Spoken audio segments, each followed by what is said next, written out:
Welcome back everybody to BeamNG.drive, and we're doing another episode of Will It Survive. And yeah, we're going to be with this Gavril Blue Book for the first of 3 cars. So once again we'll be taking 3 cars out onto this car jump arena, and yeah, they get 3 chances to successfully land the jump, or even just survive the jump. And by surviving the jump they will be able to at least go 20 mile an hour and at least drive away from their end point. So let's see what this Gavril Blue Book can do. Now these muscle cars tend to have quite weak drive lines because of how long they are from the engine to the rear wheels. This has survived so far. Now, I'm not allowed to do anything with the car. It goes in its own direction. I'm not allowed to slow it down or anything like that. That's what the sand is for, to help slow cars down. It's looking like it's not going to stop.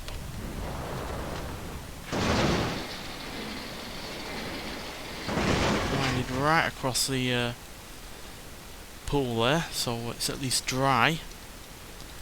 Are we going to be able to pull this car out? I'm trying to look for a good point to pull it from.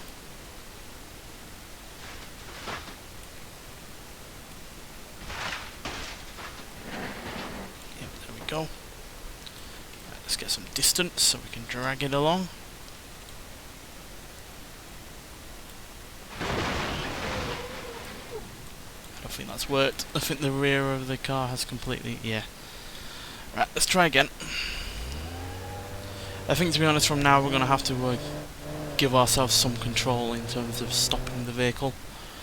Because, yeah, because that is going to happen from otherwise. So I think we're going to brake.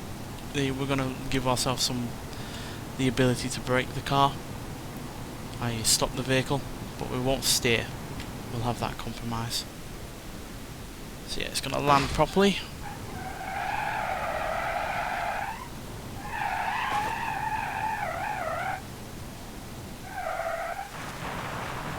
And success! With next to no damage whatsoever. That's really surprising. So yeah, the Gavril Blue Book there is easily the best of the bunch that we've had so far. It did take some over-rev risk damage to the engine when we were going down, because this does not have the highest of top speeds or the most gears. So that's why, but as you can see it's still able to more than pick up some speed. So yeah, big surprise by that, because like I said, the drive lines on these old muscle cars tend to be quite weak because of how long the drive lines are. Right, let's see what the Bishop Pessima can do. We'll go for the Turbo Burger version. It's got 170 horsepower, same as that budget version, but it's got the amazing Turbo Burger livery on it, so we'll go for it. And it's the estate version as well, so it's probably going to be a little bit heavier than the standard mid-size saloon that it's also based on.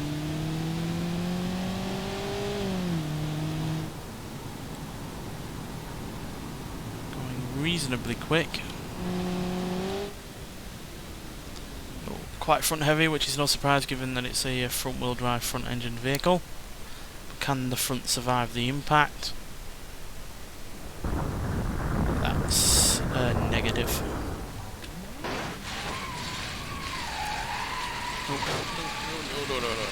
Oh, there goes the other wheel. So yeah, despite the fact that the rest of the car has survived reasonably well outside of the radiator braking, yeah, both of those front wheels have unsurprisingly come away.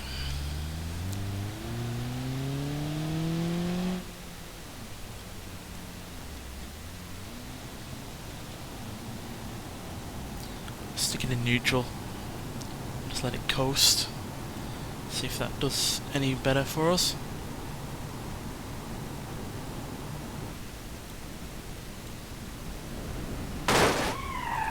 Yep. Nope, there goes a wheel. Oh dear. Well, held on longer than last time, but clearly not enough. And because this is a older front wheel drive car, it does not have the diff to transfer power to the one remaining wheel that is left. Sorry for my phone going off there. But yeah, that's failed. Right, one last time. We'll see if braking a little bit at the end of the ramp helps. We'll stick it in neutral again to just let it coast. So we'll gain speed via gravity alone, but not without any engine power helping it. Let's see if a dab of the brakes helps.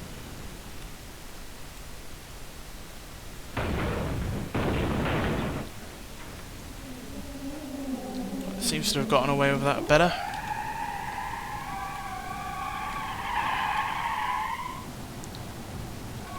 That seems to have worked. Struggling to slow down. But yeah, that has worked. It's worked really rather well actually. And yeah, more than able to get up to a good rate of speed. Even if we clonk the wall. Sure, the radiator's gone and it has taken some bodywork damage on the way down, and it does seem to be pulling to the left quite a fair bit, so the wheels have taken some damage in comparison to the previous 2 runs, but nowhere near as much, so yeah, that is helpful. Alright, third and final vehicle.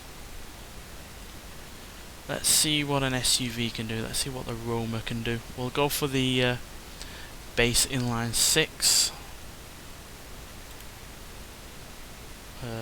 with 4-wheel drive. I think is probably the best option to go for.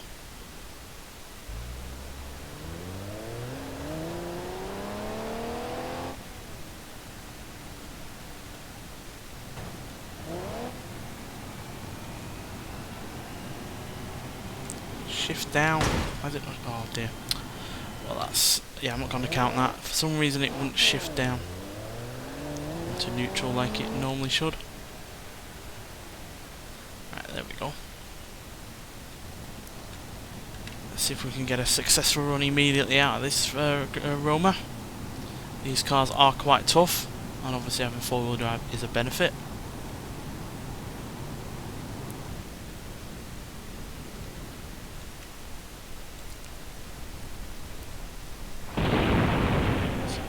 Heavy hit there.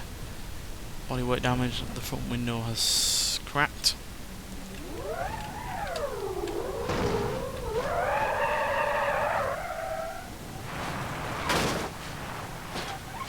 Oh dear, stop.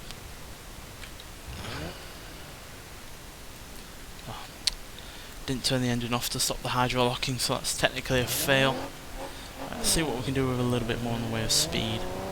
See if that helps us in any way.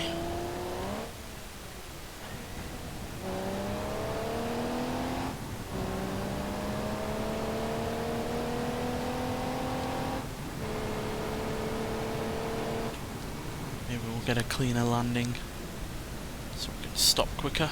Oh dear.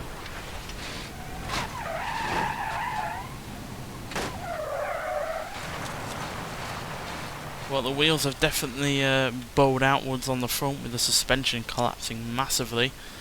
But does it still drive? Yes, it does. Being a Roma, these are incredibly tough. As you can see, despite the fact that the wheels look like they're about to fall off, it still drives reasonably well. So yeah, there we go. Just to show you how tough, let's see what happens when we intentionally try to crash this thing in a way that isn't going to make the car survive.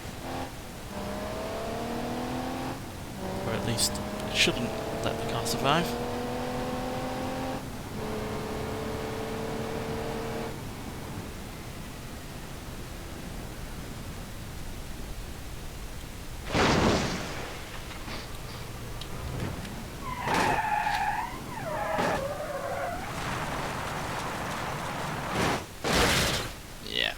Still pretty tough. It's going to flood the engine undoubtedly because I can't get it out of gear.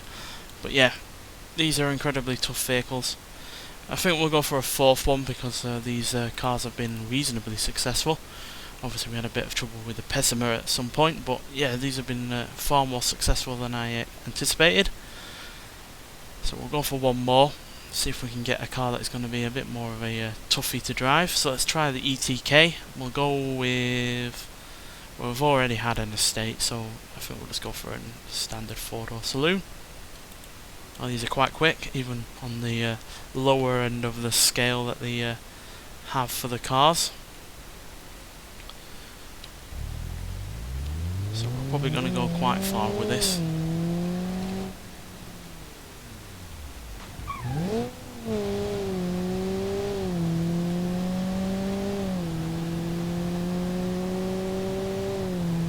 Yep, 158 across off the jump there, and oh dear, we're going forwards. This is gonna hurt.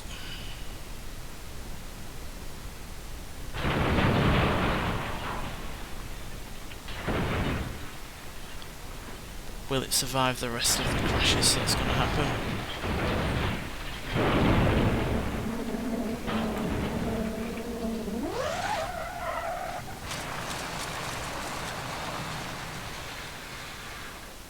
I think it has.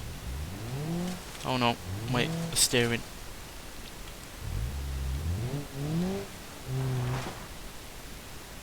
Yeah, both wheels are... oh, maybe they are working now.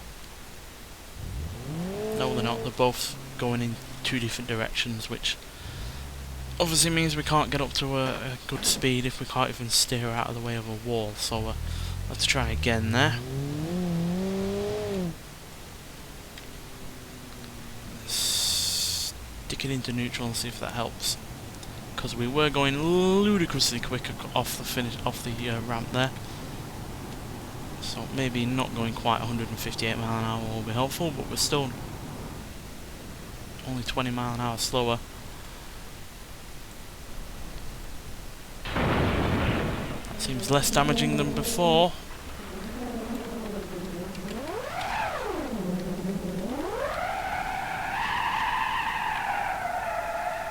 Trying to stop. Oh dear.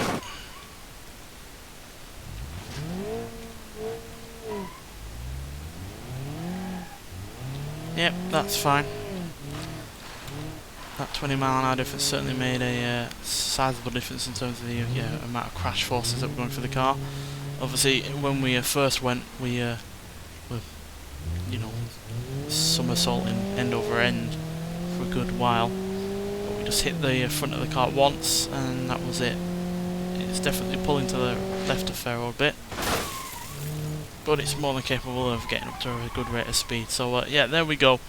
That's it for today. Did 4 purely because the first 3 were reasonably successful. The only one outside of this that was a bit of a car that was a bit troublesome was the Pessima, obviously, because it kept losing its front wheels, but we eventually got that to work. So yeah, on the whole, these cars are fairly tough in terms of what they can or can't do.